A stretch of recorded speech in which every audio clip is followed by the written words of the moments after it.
Have we still got loads of people outside? Yeah. Can we give them a shout? Outside people! Get in! Well, I know you can, but they can't, can they? We're just... I'm not doing a gig whilst they're still all outside. Look, they're all coming in now. 1, 2, 3, 4, 5.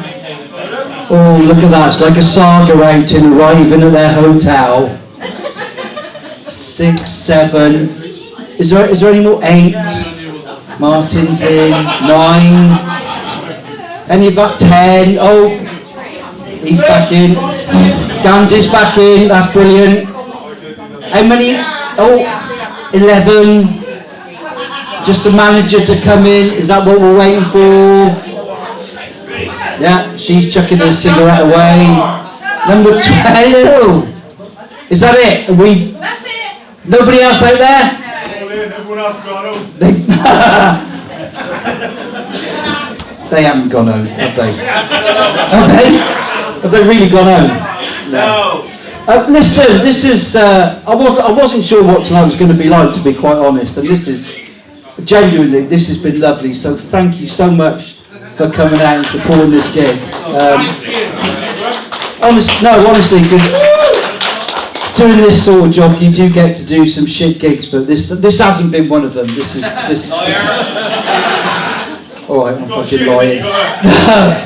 And I mentioned earlier on about getting older, and I'll be honest with you, like I got to 50, I was alright at 50, because what happens at 50 through the post, you just get. You now qualify for free life insurance, and I was fine with that. When you get to 60, things change. Funeral plans, right? I know a little thing about funeral plans, because my mum died in 2019, and she had a funeral plan with the co-op, and being her only surviving son, I had to go in and talk to them about it. So I went in, the co-op down Barton Street, and we're in there and we're just talking about it, and she said, oh, just out of interest, how old are you? I said, well, I'm 63 now. She said, have you got a funeral plan? I said, well, no. At your age you should. I think. She said, do you know how it works? I said, well, sort of. She said, well, basically, if you pay £2,000 now, you can arrange your funeral, so you can have the venue wherever you want. You can choose what food you want, you can have a disco or a band, you can put money behind the bar, you can tell people what they have to dress in. We had a conversation for about 10 minutes, and at the end of that 10 minutes, I was looking forward to my own death, thinking, it's going to be a fantastic day. But Mum did die in 2019, and she never saw me do stand-up, and she had dementia in her latter years, and I'm sure there's people in here who will know people who've had dementia. It's a bloody horrible disease. And she used to say to me at every gig, will you talk about me after I'm gone? I said, well, it's not really appropriate, is it? She said, oh, go on, because, you know, it's the way of keeping my memory alive, right? And if you don't know anything about dementia, there's 3 common traits dementia people have. They tend to lose things, like keys, bank cards. They get paranoid about people being in their house when there never is, and they wander, right? And Mum had all 3. And in September 2019, she wandered for the last time. And luckily, she was caught by the police, she was picked up. I got a call from her neighbour to say, your mum's gone, we haven't been able to catch her. I phoned the police. About 20 minutes later, they phoned me, they said, we found your mother, we've taken her to Gloucester Hospital.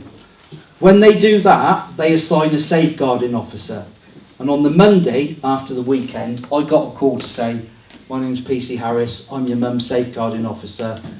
Can you meet me at the hospital at 6 o'clock? So I need to make sure your mum's all right. I said, that's fine. So I'm at Gloucester Tower Block, 6 o'clock on the Monday. We're walking through, just having a conversation. I said, how long have you been in the police? All 20 years. How long have you been on the safeguarding? Oh, only a few months. I said, okay. Word of advice, she's got dementia. Don't believe a fucking word she tells you.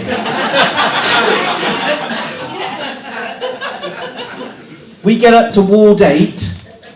It's about 6:30. Sun's going down. Quite nice in the ward. There's about 8 beds. Mum's in the nearest bed to us. I go in. All right, Mum? This is PC Harris. Oh, have you come to arrest me? And he's like, no, I'm come to arrest you, Jean. Ah. Have you come to arrest him? And she's pointing at me. And he said, no, I'm come to arrest Nick. Why would I arrest him? Well, he killed his brother. I'm like, Mum, I didn't, did I? Tim died. Can you remember 2009? He had heart disease. He died. Well, you would say that.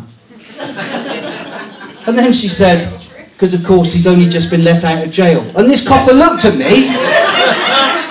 So, have you just been let out? I said, no, remember what I said?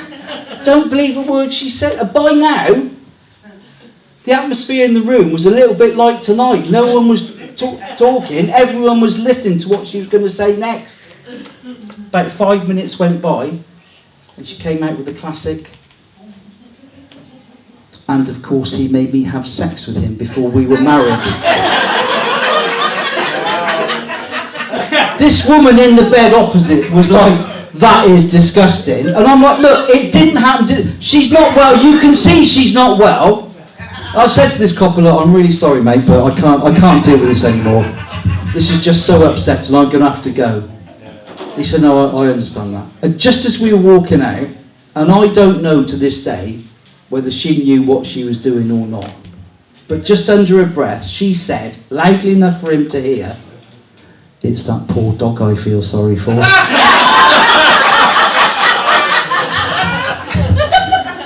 Yeah. We got outside and I said to him, look, I'm sorry you had to experience that, mate, but I did warn you, it's dementia's taken a hold of her. He said, no, that's fine, but I do need to ask you a question. I said, what is it? He said, have you got a dog? So I said, yeah, I do. And he was like, so that bit was true.